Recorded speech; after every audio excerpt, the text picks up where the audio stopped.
जय श्री कृष्णा दोस्तों, अपने कृष्ण चक्षु चैनल से जुड़े हुए सभी साधकों का मैं फिर से अपने वीडियो में हार्दिक अभिनंदन करती हूँ। दोस्तों, आज का जो वीडियो मैं आपके लिए लेकर आई हूँ, इससे पहले मैंने अक्षय तृतीया का एक वीडियो डाला है। अक्षय तृतीया का दिन दान देने के लिए विशेष होता है, लेकिन दान किसे दें, दान कब दें, ये बातें हमारे दिमाग में हमेशा आती रहती हैं। तो अक्षय तृतीया का दिन क्योंकि दान देने का दिन है, तो पहले मैं आपको दान देने वाले के लक्षण बता देती हूँ। एक दोहे से मैं इसकी शुरुआत करूँगी, जो कि रहीम जी ने तुलसीदास जी के लिए लिखा था कि देनहार कोई और है, भेजत जो दिन रैन। देनहार कोई और है, भेजत जो दिन रैन। नाम रहीम का होत है, ताते नीचे नैन। तो देने वाला तो कोई और ही है, और नाम जब हमारा होता है तो हमें एक शर्म से आंखें झुका लेनी चाहिए। आप अच्छी तरह से जानते हैं कि जो भी हमारे पास कुछ है वो ईश्वर का ही दिया हुआ है। एक पलक झपकते ही वो सबको वापस भी ले सकता है। तो जब हम दान करते हैं तो कौन कौन से लक्षण हमारे भीतर इस तरह से होने चाहिए कि लेने वाले को बिल्कुल भी ये ना लगे कि इनके भाव कैसे हैं। ईश्वर की नज़रों में बिल्कुल साफ सुथरा दान जो होता है, ईश्वर की नज़रों में निष्काम भाव से किया हुआ जो दान होता है, उसी को ईश्वर अच्छे से अपनाता है। तो आज मैं आपके लिए दान देने वाले के लक्षण लेकर आई हूँ कि जब हम किसी को दान दें तो देते समय हमारी स्थिति कौन सी होनी चाहिए, किस अवस्था में हम होने चाहिए। पहले तो आप उस दोहे को अपने अंदर आत्मसात कर लें कि देने वाले हम नहीं हैं, हम सिर्फ माध्यम भर हैं। ईश्वर ने हमें समर्थ बनाया है, हमारे कर्मों को देखकर हमें इस लायक बनाया है कि हमारा हाथ यूं हो सके देने के लिए। इस ईश्वर ने हमें इस तरह सिर्फ अपने आगे करने के लिए बनाया है। तो पहले तो हम सबसे पहले जब हम दान करें तो उस जो भी दान हम करने वाले हैं, अगर हम प्रोसेस से, अगर हमें संकल्प से, संपूर्ण विधि से अगर दान करना है और उसका संपूर्ण फल प्राप्त करना है, तो आप कुछ भी देने से पहले उसको पूर्ण विधि उसकी अपनाएं। आपको करना क्या है कि जो भी वस्तु आप दान में देने वाले हैं उसको सबसे पहले आप लाकर घर के मंदिर में रखें। शुभ समय, अगर आप चौघड़िया देखना जानते हैं, चौघड़िया अगर आप देखना नहीं भी जानते हैं, तो दिन का अभिजीत मुहूर्त आप उसमें ले सकते हैं। अभिजीत मुहूर्त होता है दिन का बिल्कुल बीचों बीच का जो हिस्सा होता है, अक्सर वो 12 बजे से लेकर 1:30 बजे तक का होता है। तो मैं आपको बताना चाहती हूँ कि उस अभिजीत मुहूर्त में आप दान दे सकते हैं। लेकिन अगर आपको तुरंत दान देना है, कुछ ऐसे समय पर दान देना है कि भाई हमें तो देना ही है, तो सुबह प्रातःकाल का समय दान देने के लिए बहुत अच्छा माना जाता है। आप ईश्वर के सामने अपनी संपूर्ण सामग्री जो आप देने वाले हैं उसको रख दें। अगर आप नीचे स्वस्तिक बना सकें तो ठीक है, वरना किसी पात्र अथवा किसी वस्त्र पर उस सामग्री को रखें, उसको यूं ही जमीन पर ना रखें, चौकी पर भी आप उसको रख सकते हैं।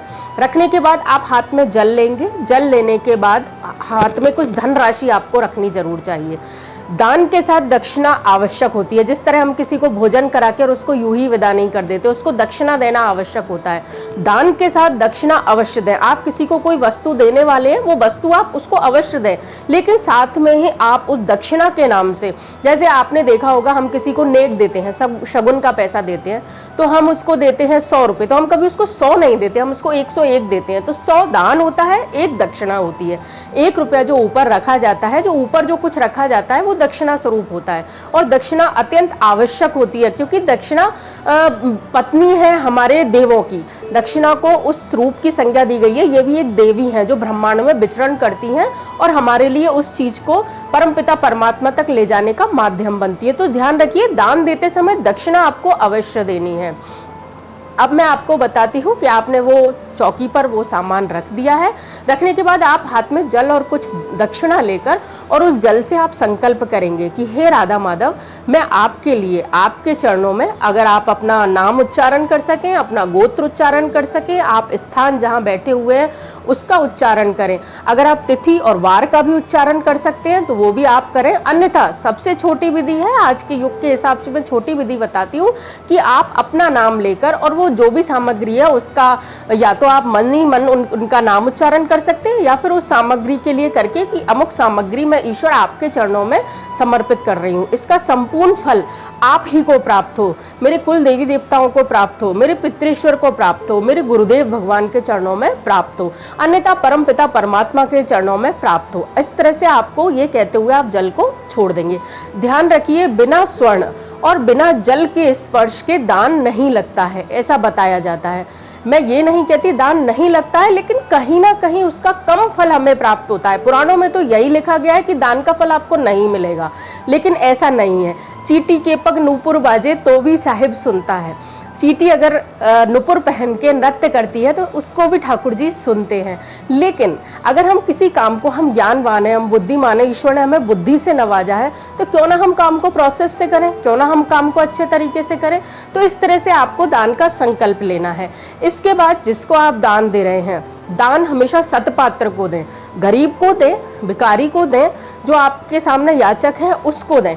लेकिन जो दान आप किसी पर्व पर कर रहे हैं या अपने पितृ के निमित्त कर रहे हैं, कुल देवी देवताओं के निमित्त कर रहे हैं, बहन अथवा भांजी के निमित्त कर रहे हैं, या कोई सकाम काम के लिए आप दान कर रहे हैं, आपने मन में कोई अभिलाषा की है और वो पूर्ण हो गई है, तो वो दान जब आप करें तो उसको आप सतपात्र के लिए दान करें। सतपात्र होता है वेदपाती ब्राह्मण होता है, आपकी बहन होती है, आपकी बेटी होती है, और जिसके बारे में आपको पूर्ण पता है कि आपका जो दान है वो सही जगह जाएगा। ध्यान रखिए, अगर आप किसी शराब पीने वाले को, जुआ खेलने वाले को अथवा गलत कामों में लिप्त व्यक्ति के लिए दान देंगे तो उसके पाप का कुछ अंश आपको भी प्राप्त होगा। इसलिए सतपात्र को दान देने के लिए कहा जाता है। अगर व्यक्ति व्यसन में पड़ा हुआ है, दान देने से पहले आप जिसको दान दे रहे हैं वो जरूरतमंद है। कभी कभी हम कहीं जाते हैं, अचानक कोई भिखारी आ जाता है, उस समय भी हम दान देते हैं, तो उस समय आप ठाकुर जी का नाम लेकर, भगवान का जो भी आपके इष्ट देव है उनका नाम लेकर दान दें कि हे ईश्वर, मैं इसको ये पैसा दे रहा हूँ, ये इसको सत का कर्म में लगाए। तो उससे इतना फर्क पड़ता है कि आपने जो पैसा दिया है उससे कम से कम वो शराब नहीं पिएगा, जुआ नहीं खेलेगा, कोई गलत कार्य नहीं करेगा, क्योंकि ईश्वर फिर आपका योगक्षेम वहन करेंगे। एक छोटा सा नाम लेने से आपका ये योगक्षेम ठाकुर जी वहन कर लेते हैं। इसलिए नित्य संकल्प की भी विधि घर में बताई गई है कि आप नित्य जब पूजा करें तो एक बार संकल्प लें कि मेरे द्वारा किए हुए समस्त कर्मों का फल मैं श्री ठाकुर जी के चरणों में, अपने इष्ट देवता के चरणों में समर्पित कर देती हूँ। तो फिर तो भगवान आपके पूरे 24 घंटे के, आपके समस्त जन्मों के कर्मों का योगक्षेम स्वयं ही वहन करते हैं, फिर तो ये गलती हो ही नहीं सकती।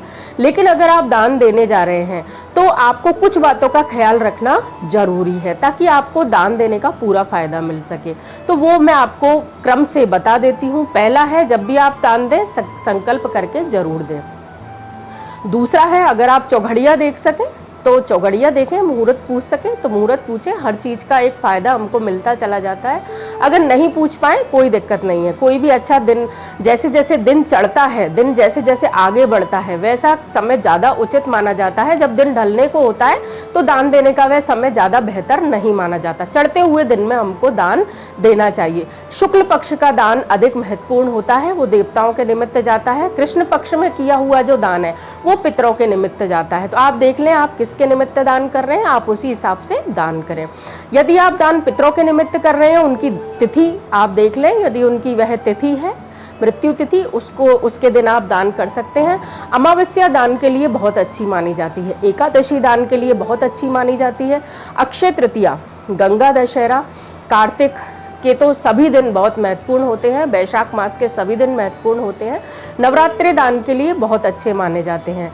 चैत्र का महीना दान के लिए 9 दिन जो होते हैं नवरात्रों के दिन, वो भी बहुत अच्छे माने जाते हैं। पूर्णिमा दान के लिए बहुत श्रेष्ठ मानी जाती है। इसके बाद जिसको आप दान दे रहे हैं वह सतपात्र हो, यदि उसने कंठी पहन रखी हो, माथे पर चंदन अगर उसके लगा हुआ हो, तिलक लगा हुआ हो, मुस्कुराते हुए आपके दान को लेकर जो प्रसन्न हो और बदले में आपको कुछ दे, कुछ मतलब आशीर्वाद दे, कुछ से मतलब आपको धन नहीं दे, आपको आशीर्वाद दे, प्रसन्नता से अगर आपका दान वो ग्रहण करे तो आपको उस दान का अनंत गुना फल मिलता है। अब आपके लक्षण क्या होने चाहिए? देते समय आपको चप्पल पहन के कभी भी दान नहीं करना चाहिए, खुले सिर आपको दान नहीं करना चाहिए, हाथ में स्वर्ण पहने हुए, आपको अंगूठी या कुछ भी जरूर से धारण किए हुए आपका होना चाहिए। यदि आप हाथ गीला कर सकें देते समय, अगर आप जल भर के नहीं दे सकते तो आप उस समय हाथ को थोड़ा सा गीला जल का स्पर्श हाथ से कर लें तो वो आपके लिए बेहतर होता है। दान देते समय आपका मुंह पूरब दिशा की ओर होना चाहिए। लेने वाले का मुंह यदि उत्तर दिशा की तरफ हो तो बहुत बेहतर है, दक्षिण दिशा की तरफ नहीं होना चाहिए, बाकी अन्य किसी दिशाओं में हो सकता है। इसके बाद दान देते समय आपके चेहरे पर मुस्कुराहट हो, एहसान का भाव ना हो, क्रोध का भाव ना हो, दान देते समय एक चीज़ का हमेशा ध्यान रखिए कि हम दान देने वाले नहीं हैं। दान देते समय एहसान का भाव इसलिए ना हो कि जब भी हम कुछ देते हैं तो हम हमारे लिए देते हैं, हम देने वाले की खुशी के लिए उसको नहीं देते हैं। हम जो देने वाले हैं हम खुद अपनी खुशी के लिए उसको दे रहे हैं, ताकि हम जब उसको देंगे तो वो 1000 गुना होकर हमें मिलेगा। दान देने वाली जो वस्तु है वो अच्छी हो, जैसी आप खुद पहनते हो उससे बेहतर हो, आप जो खुद खाते हो उससे बेहतर हो, बहुत अच्छा है। खराब वस्तु हमें किसी भी, आप इसके बजाय दान न दें। अगर आप खराब वस्तु दान देने वाले हैं जान के, उसको आप न दें, वो ज़्यादा बेहतर है, उससे आपको पाप नहीं लगेगा। अगर आप दे रहे हैं तो वो चीज़ दें जो अगर आपको मिले तो आपको भी उसको पाके खुशी हो, जिसको आप अनंत गुना करना चाहें। तो ये मैंने आपको दान देने वाले के लक्षण बताए हैं। आपको बहुत ही विनम्रता से मुस्कुराते हुए प्रभु का नाम, अपने इष्ट मंत्र का उच्चारण करते हुए दान देना चाहिए। उससे आपके दान की संपूर्णता होती है और अपने संपूर्ण दान का फल श्री ठाकुर जी, जो भी आपके इष्ट देव हैं, उनके चरणों में आपको समर्पित कर देना चाहिए।